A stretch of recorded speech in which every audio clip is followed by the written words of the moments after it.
আজকে সারাদিন এই ধরনের ইলশে করে বৃষ্টি হইতে আছে, হ্যাঁ, থামার কোনো নামগন্ধও নাই।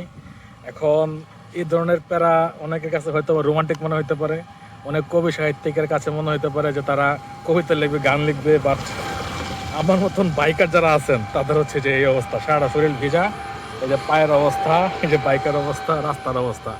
এই ধরনের সিচুয়েশনে যারা বাইক রাইড করেন তারা অবশ্য জানেন যে এই গোলা বৃষ্টির মধ্যে আসলে না যায় হচ্ছে যে হেলমেট পরা, না যায় হচ্ছে যে মানে রেনকোট পরা। রেনকোট পরলে মনে হবে আপনি রেনকোটটা শুধু শুধু পরে রাখতেছেন, শরীরে গরম লাগতেছে।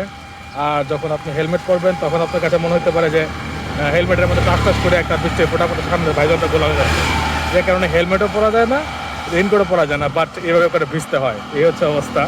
তো এই ধরনের সিচুয়েশনে একটা বাইকারই জানে কি পারা, বাইকটা জোরেও টানা যাচ্ছে না, আস্তেও টানা যাচ্ছে না, কারণ জোরে টানলে হতেছে বাইক তাতে থেকে কাদামাটি ছিটে শরীরে উঠতেছে, বাইক উঠতেছে, আস্তে চালাইলেও বৃষ্টি ফোটা পড়তেছে, কি একটা প্যারা ভাই।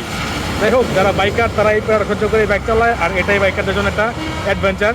সো যারা বাইকার তারা অবশ্যই মজাটা নিচ্ছেন। আর এটা একটা মজাও আছে, একটা রোমান্টিকতাও আছে এর মধ্যে। শুধু গার্লফ্রেন্ডের সাথে রোমান্টিকতা নাই, তাতে আমাদের বাইকের সাথে রোমান্টিকতা আছে। সো সেটাই বলার জন্য আজকের ছোট্ট একটা ভিডিও। তো ভালো থাকবেন, আল্লাহ হাফেজ।